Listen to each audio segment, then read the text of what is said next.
He who flies closest to the light casts the biggest shadow. It's one of my favorite quotes. I came across this when I was first getting sober 35 years ago. I landed on that quote somewhere there in my first year of sobriety, and it became a very powerful influence in helping me through my own therapy and recovery at that time as I was getting my feet on the ground and building a solid foundation for my recovery.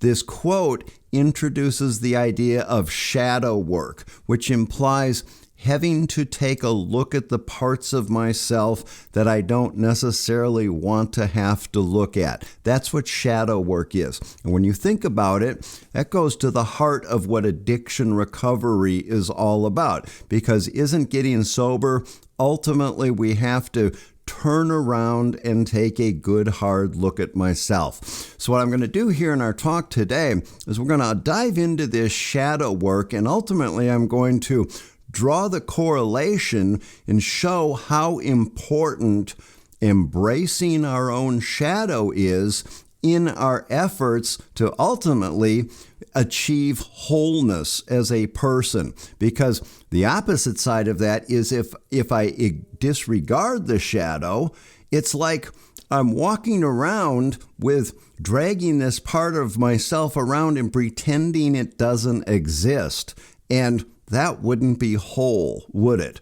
And so another thing I'm going to share with you in this talk today is over the years with my work with treatment clients, I came up with sort of an interesting way of illustrating this quote, "He who flies closest to the light casts the biggest shadow," and I'm going to share that with you also. So let's go ahead and dive in.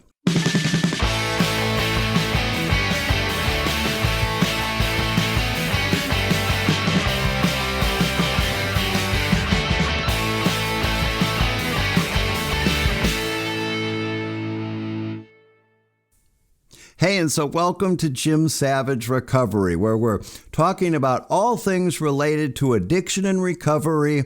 We happen to use a fairly creative approach to addressing these things, and ultimately this is all about the journey to personal transformation. I offer tools, tips, and resources both for people who are addressing your own recovery from substance use or other addictive behaviors, as well as for family members who might be supporting a loved one who's working on their own recovery. And so today, very excited to share this one with you. He who flies closest to the light casts the biggest shadow. As I said, this is one of my favorite quotes. It has made a major impact in my own recovery. And as I say, I'm excited to share this one with you today. And so we're going to start off just talking, some basic introduction to what is this shadow all about. Technically, you could say that physically or metaphorically, nothing exists without its shadow. Anything that light is cast on is obviously going to cast a shadow, right? That's the dark side, the other side, the side that you don't see. But so more than just physical objects, anything has a shadow side. A business has a shadow side. A country has a shadow side. I could talk my own business, the shadow side of my business. I like you to see the side of my business that's in the front on the YouTube channel, and me and all my, in my brightest moments here, waxing eloquent about deep things. That's the bright side that I want you to see. There's some parts of my business I wouldn't want people to see. The bookkeeping, the organization, behind the scene kind of stuff. Just maybe how clean or messy this space is next to me. There's a shadow side to everything. Psychologically speaking, the shadow, sort of a Carl Jung concept, the shadow is identified as repressed material, when things about myself that I don't necessarily want to look at or would not want others to know about me. I repress those, and it's sort of like I think about putting a bag over my shoulder that I call the shadow bag. I stick this stuff back there in the shadow bag. We're just going to pretend that doesn't exist. And the theory behind shadow work is that the longer we disregard that, the more that it builds up, and eventually it starts spilling over and it comes out in what we might be identified as unwanted outbursts, or it leaks out in certain ways that the people around us are certainly aware of, but we might not be aware ourselves of how we're coming across to other people.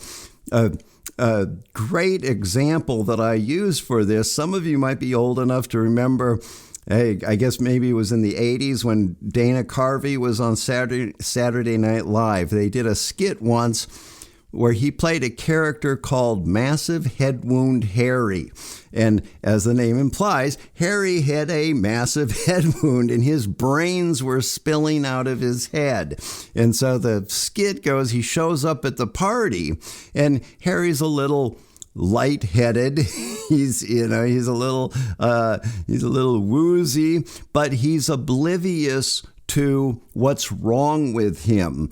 And the other people at the party are all basically grossed out by looking at the brains spilling out of Harry. And he comes over and they offer him some chips and dip, and he leans over and his brains fall into the bowl of dip. Or he lays down on the couch and he's getting blood all over the couch, and the dog comes up and starts chewing on his brains, and everybody is grossed out. They're going, oh.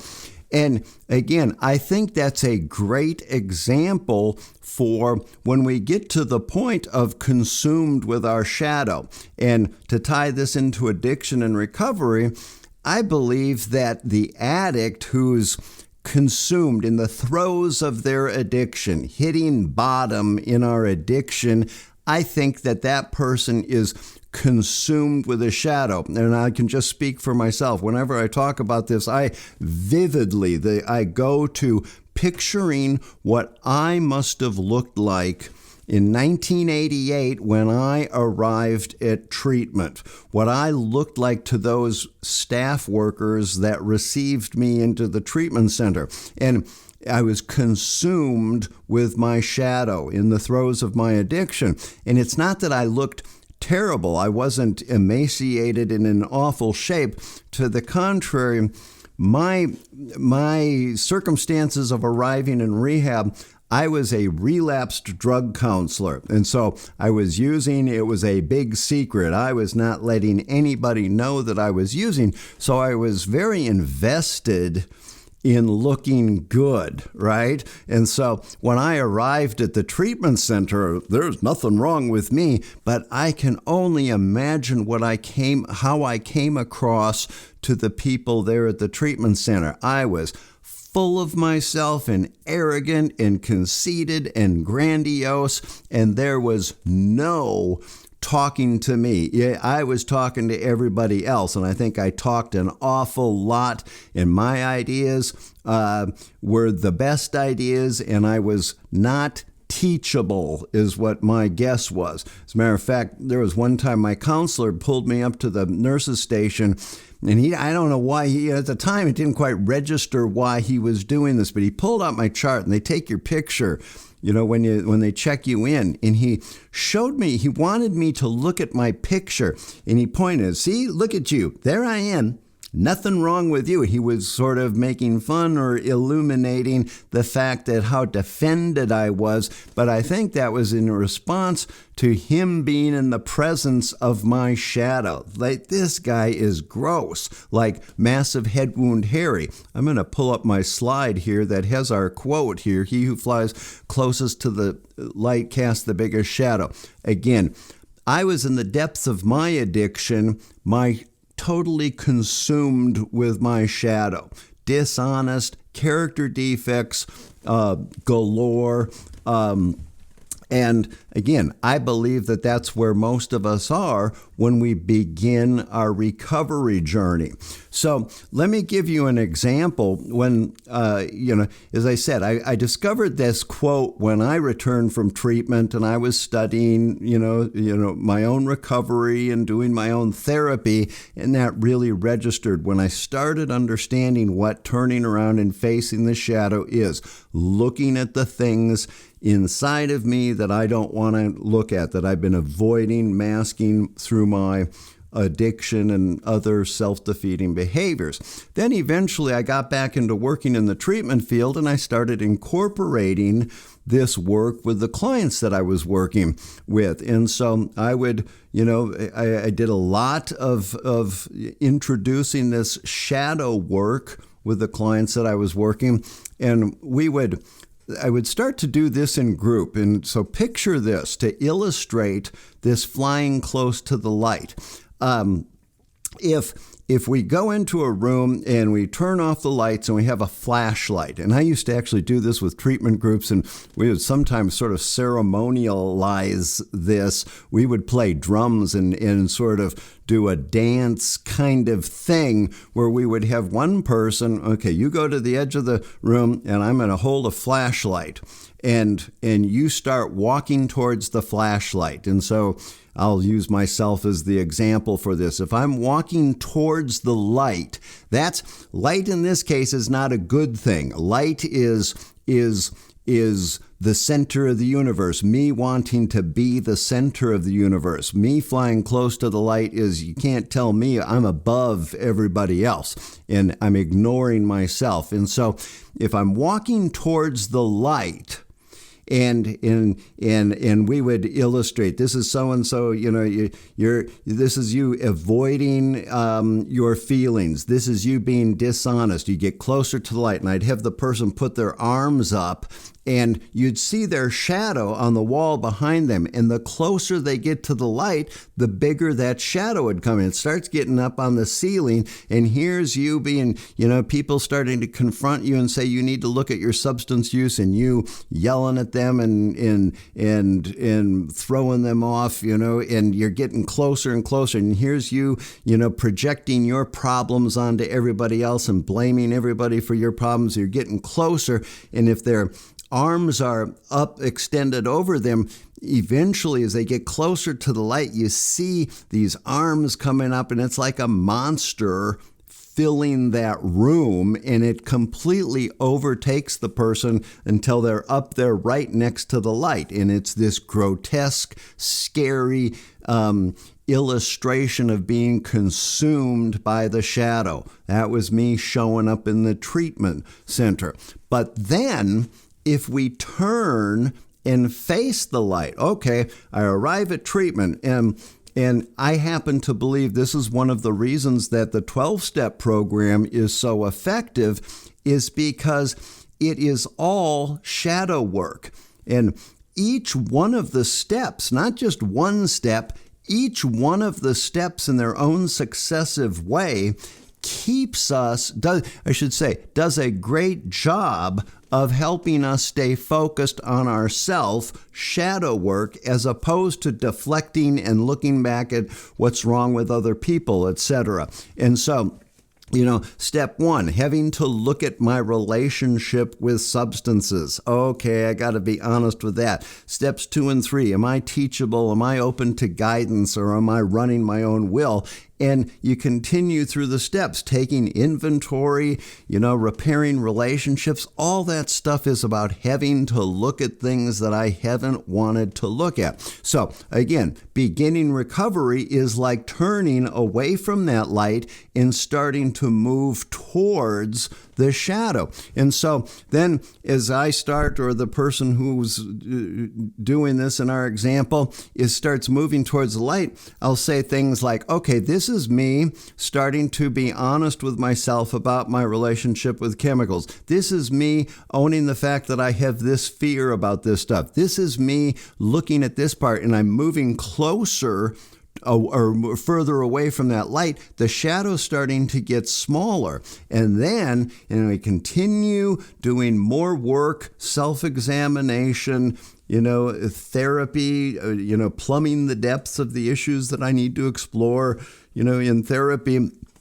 Eventually, when the person gets up next to the wall, the shadow is it's zoning in, and it's becoming much more defined. And then ultimately, when we get up right next to the wall, the shadow becomes really clearly defined, and is the closer you get to the wall. If you get, I would get people to get right up, touching it, almost touching it, an eighth of an inch away from the wall. And you'd get right next to the wall, and you would see that the shadow becomes an exact likeness of yourself. It's perfectly defined, but it's this opposite side of you. And then I would have the person, I'd say to them, move your hand real quick. Try to get away from your shadow. I'm trying to look at myself in the camera here. So, move your hand real quick. Try to get away from your shadow. You cannot escape your shadow.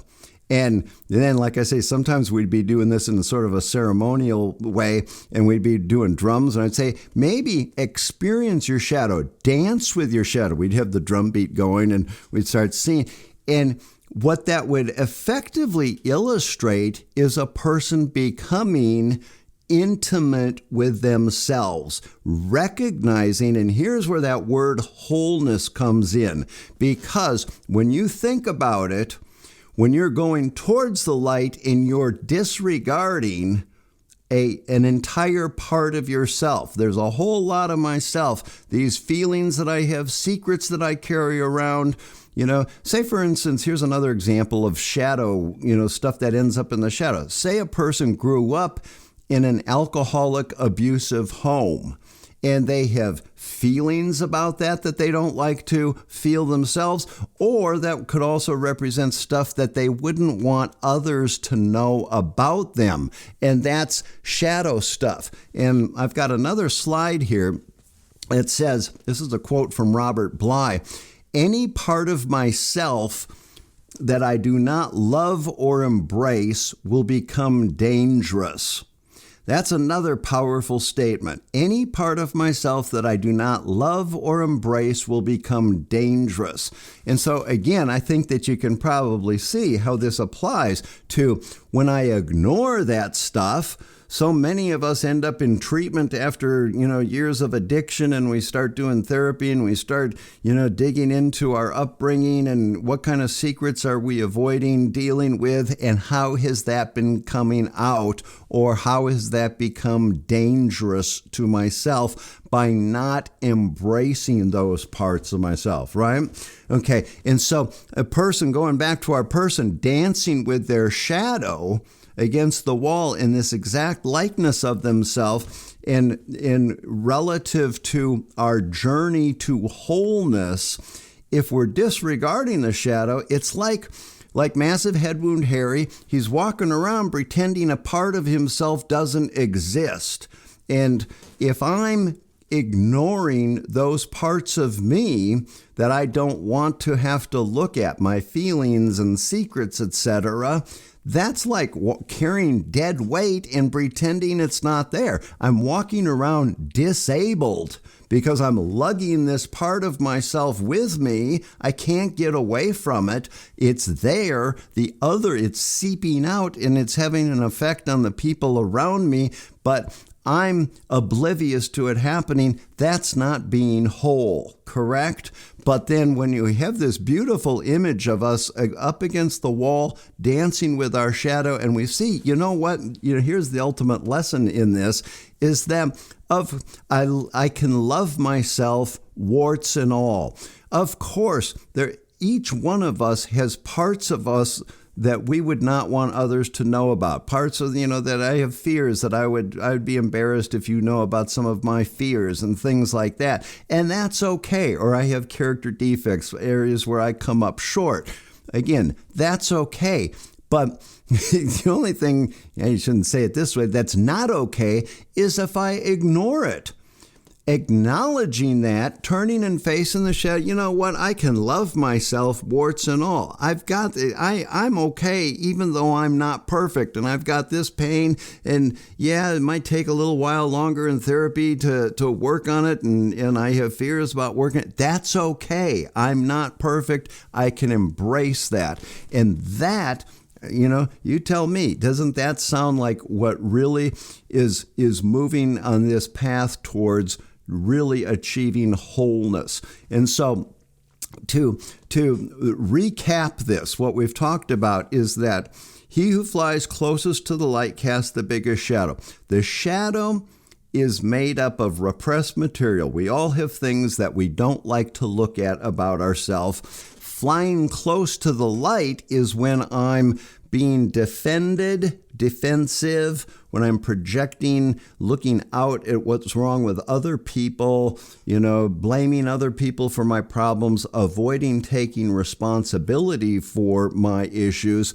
But the beauty is in turning and facing the shadow, and the paradox is by addressing that stuff, that's how I begin the move towards wholeness. And that ultimately, the shadow will never disappear. It's a part of ourselves, and getting to that point of accepting and recognizing that, viewing that in a different light, as in I celebrate the shadow side of myself, because that's evidently how we were made. We all have a shadow side to ourselves. Nothing exists without its shadow, including myself. So I hope that you got something out of that. If you do, give me a like on this channel. That helps other people see this. And the more people that see this, you never know when somebody might hear something that could be really important for them and help them a lot.